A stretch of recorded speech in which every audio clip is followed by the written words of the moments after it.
Hi everyone, it's Veronica from Blue Star Crochet. I'm so excited for you to join me for vlog number 3 on how to use your yarn advent calendar mini skeins and how to make a granny square cardigan out of them and to stretch them as far as they possibly go. So if you watched my previous 2 videos, you know that I now have finished all my granny squares. They all been made and they are done. So we got 62 granny squares out of 24 10-gram mini skeins. They're 10-gram skeins of fingering weight yarn. So I've got 42 meters per 10 grams. So it wasn't a lot of yarn, and I was quite surprised of how far the yarn can actually go and how many squares I managed to get out of the mini skeins. So we have made the squares, and last week I talked you through the process of arranging the granny squares. So I have done that now, and I'm going to share the next stage of the process. So what we're going to see in this week's video, I'm going to be picking yarn to join all the squares. We're going to join a couple of squares using the join as you go method, and yeah, I had to order yarn online. Just a little sneak peek, I had to order yarn online. So yeah, let's get into it. So what I'm currently doing is pulling out all my yarn, and that's a bit of washing, don't mind. Just pulling out all my bits of yarn that I have in the bottom of my wardrobe. And yeah, what I'm trying to do is find a suitable yarn to join my granny squares with. And I do have this creamy evergreen from Hobby. It's just, when I look at it, it's 230 meters per 50 grams, which is slightly thinner than the granny squares, because if I convert it to 100 grams, it's going to be 460 meters per 100 grams. And the mini skeins were 42 meters per 10 grams. So if we convert that to 100 grams, it's 420 meters as opposed to 460 meters. So this one is coming out slightly thinner. But I think we would get away with it. But I only have 3 balls of this stuff. So I just don't think that's gonna be, excuse the messy pajamas, honestly. This is real life. This is real life vlog. So yeah, I only got 3 balls of this stuff, and I just don't think that's gonna be enough to join all the squares, to make 2 sleeves, and to finish off the neckline. That's my only worry. But what I actually wanted to show you while we're here in the middle of this mess, is if you remember in the last vlog, I have actually settled on a layout of those granny squares, but then I had a dilemma on how to store them in that order. I didn't want to mix them up. I did take a closer picture, but I you know, sometimes the picture doesn't show the colors properly, so I didn't want to mix them up again and do the layout all over again. So what I actually did is, if I stand them up like this, here we go, I actually pinned them to my blocking boards. So if you look at the picture of the layout, if I spin this one that way, that goes that way. So that's the bottom row, blues, the greens, and then we go into yellow, oranges, and the top is the pinkies and purples.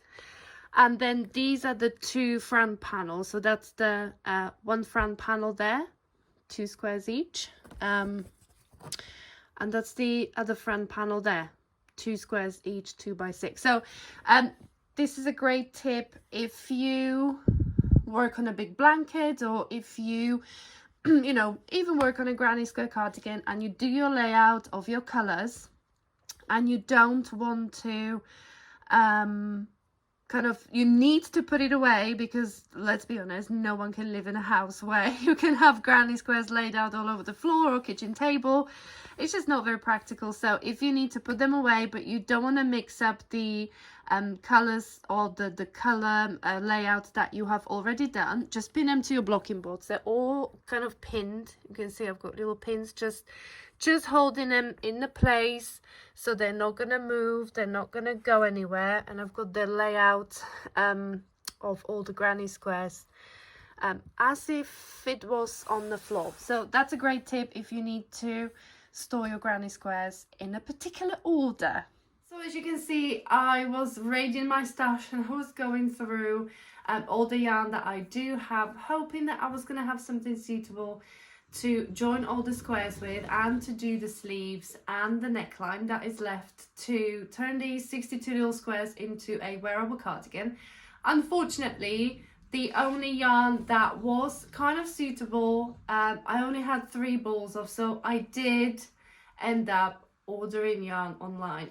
But I was really good. I only ordered one type of yarn, what I need to finish this project. I was kind of channeling all my inner strength into not placing a huge order online, so I only ordered the yarn that I actually need to finish the cardigan.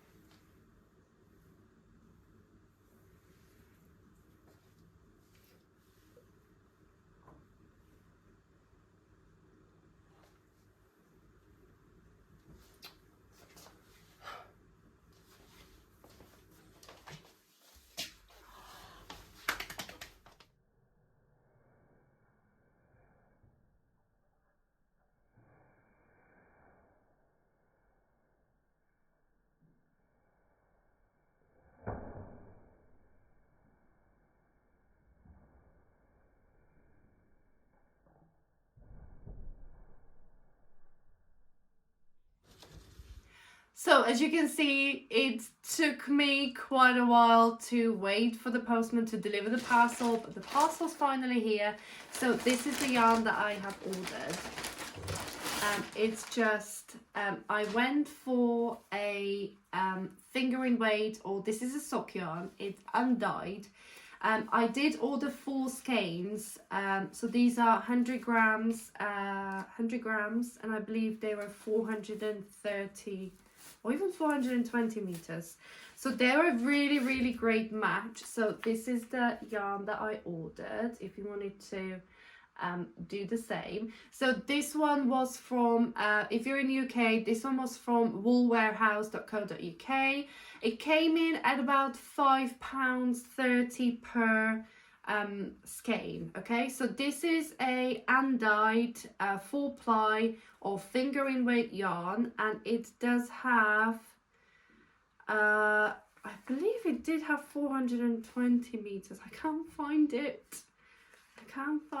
Where does it say how much we have? No, it doesn't.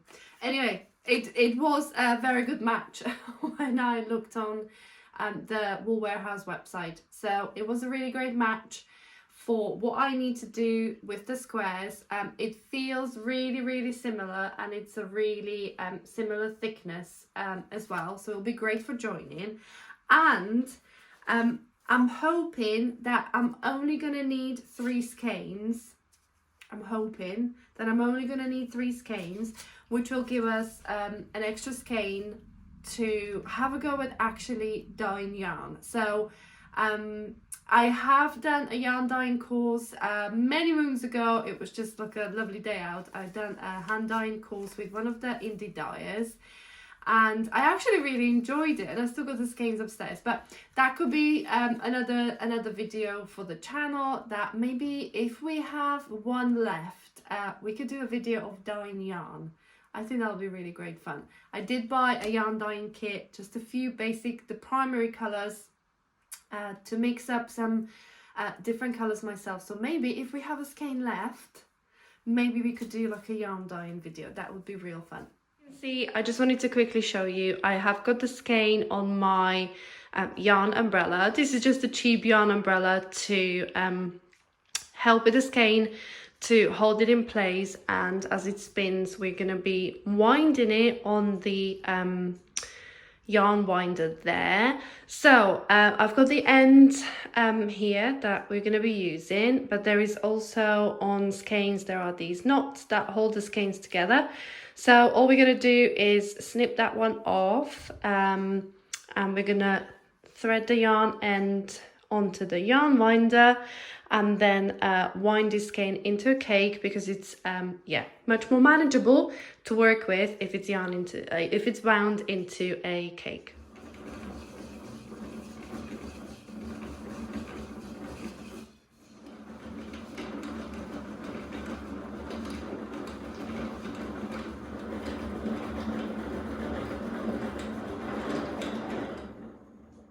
Next thing we need to do is actually start joining the individual granny squares together.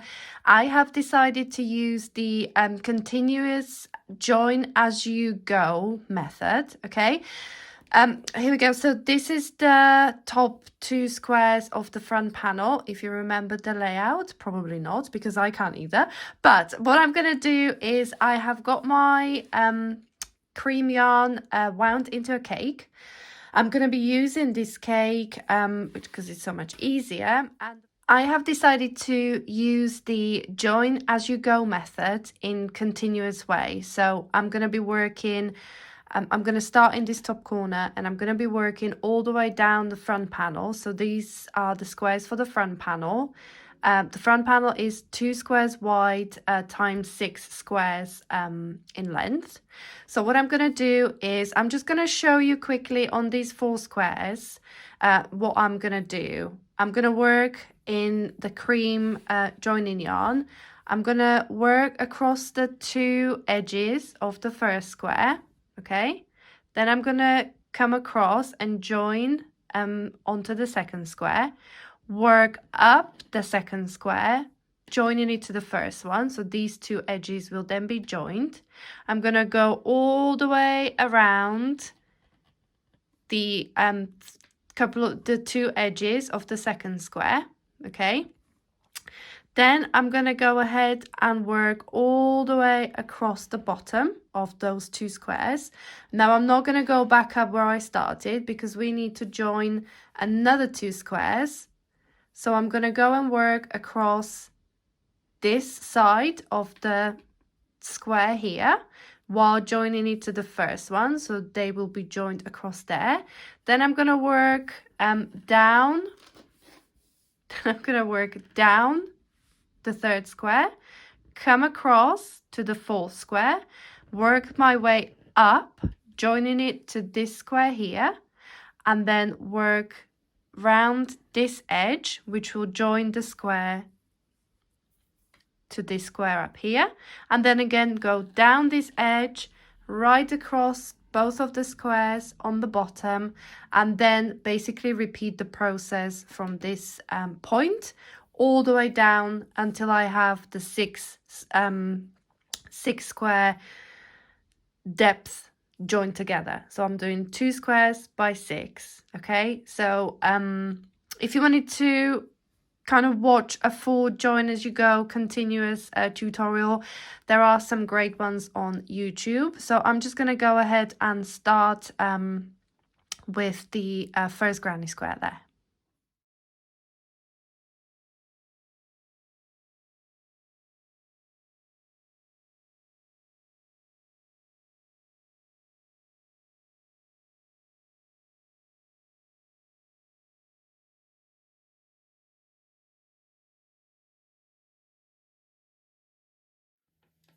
This is where we are at the moment. So I have started joining the 2 squares together. It goes pretty quick. Instead of chaining between the clusters, you slip stitch to join, and in the corners you chain 1, join, and chain 1. Okay, I'm going to go ahead and work all the way around to this point, which is basically the same point as when I started up here. And then I'm just going to keep bringing in more and more squares, as I showed you before. We're going to keep on going round and joining the squares until I have 6 squares deep. I will link to a continuous join as you go tutorial that I have that I recommend you guys go ahead and watch if you want an in-depth tutorial on how to do the join as you go.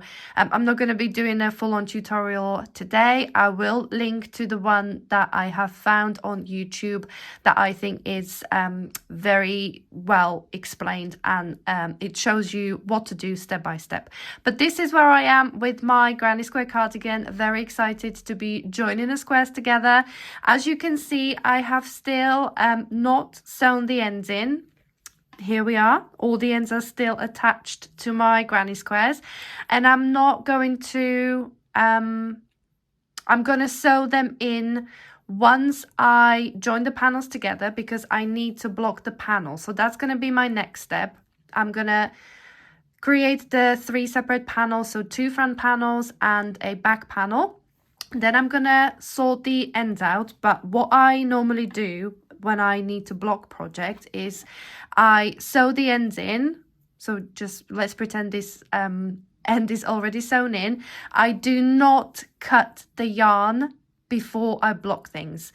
I have come across it previously where I sewn the ends in, cut the yarn after sewing the end in, then block the item. And because obviously blocking puts a little bit of pressure on the fabric to kind of open it up, to make it nice and neat and tidy, what I have found with certain types of yarn, your end can actually come back out. So that has happened to me, trust me, when I say you can sew your ends in before you block things, but don't cut the ends off. Block your item first and then cut the ends off after, because as I said, blocking puts that little bit of pressure on your fabric, so you don't want your ends coming out and becoming a little bit loose. This is where I am with my granny square cardigan. I'm so excited about this process. I will steam ahead and try to join all my squares so we can carry on next week with perhaps blocking the item and then carrying on and making it into a cardigan. So excited. Right, if you watched my previous video, this is the kind of layout that I was going to go with for the granny square cardigan.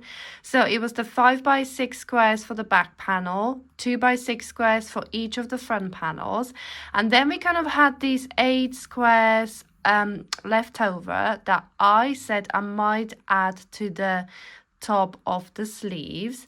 Now, what someone has suggested, and I'll pop the comment up here, someone suggested doing side panels, and I never kind of thought about it before. So what we could do is have the 5x6, 2, 4, 6.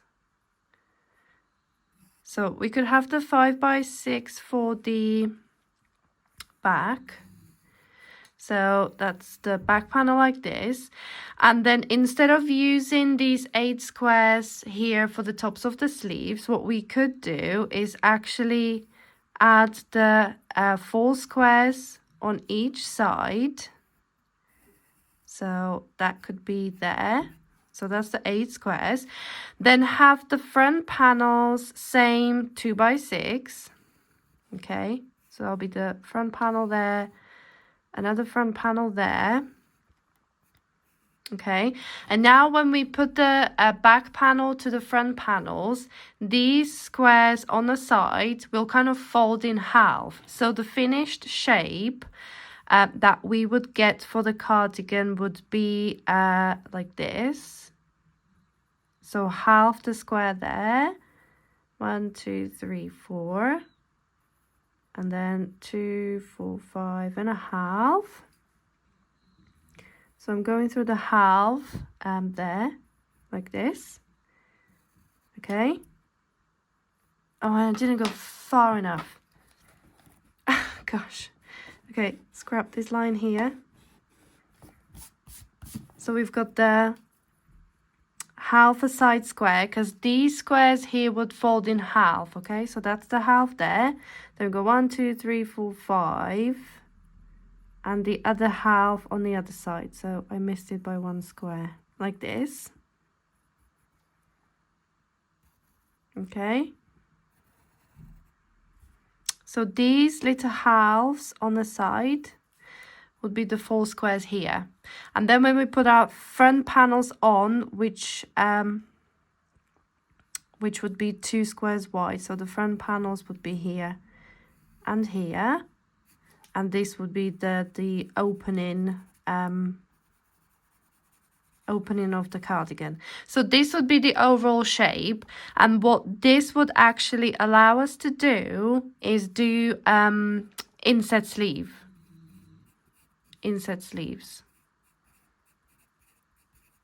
Okay, because your sleeve would be kind of coming out from there, so it's going to be like an inset sleeve rather than a dropped shoulder. You could actually shape it that way, and then your sleeve would be there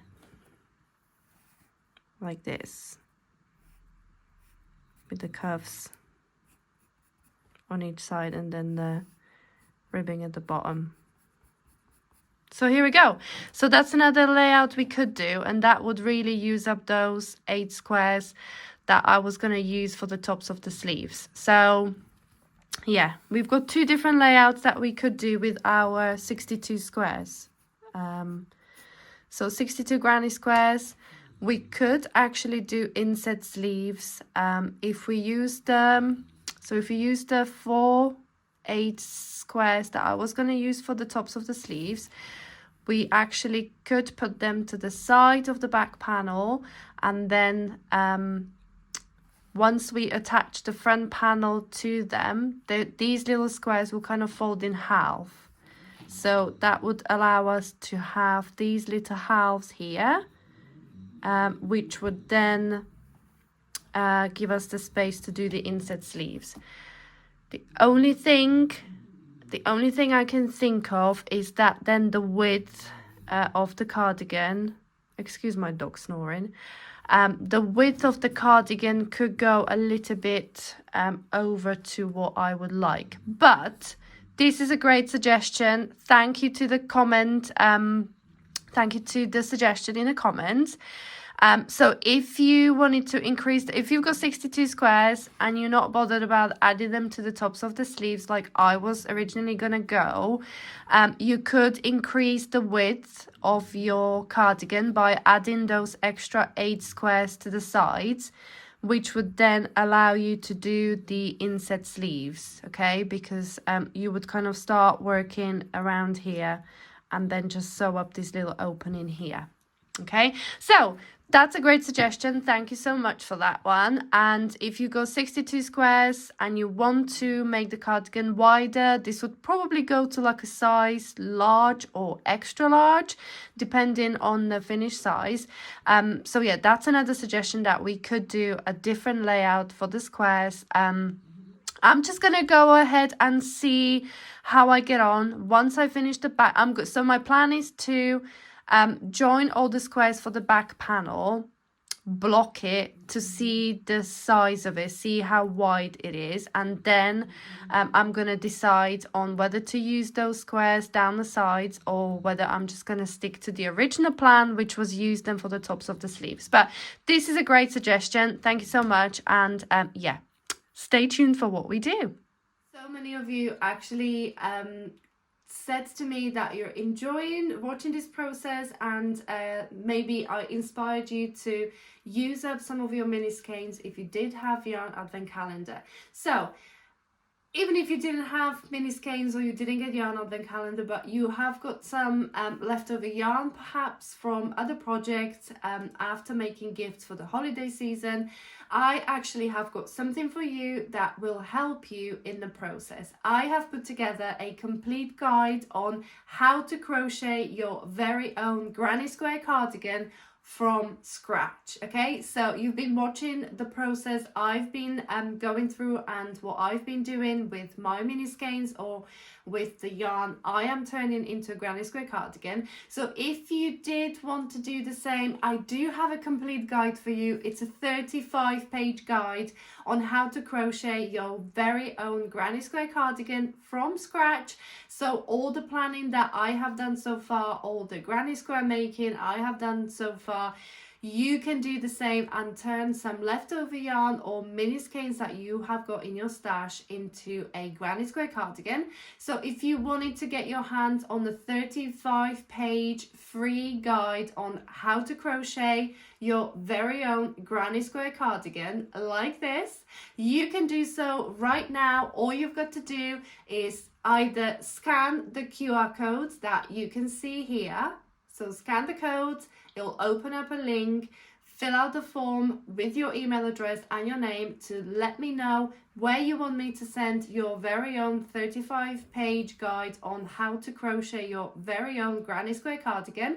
If you can scan the QR code, the link is also in the description for this video below. So click on the description, click on the link, let me know where you want me to send your free guide, and let's get making our very own granny square cardigans. I can't wait to see your versions, and I can't wait to see the process that you're going to be using to make your very own granny square cardigan.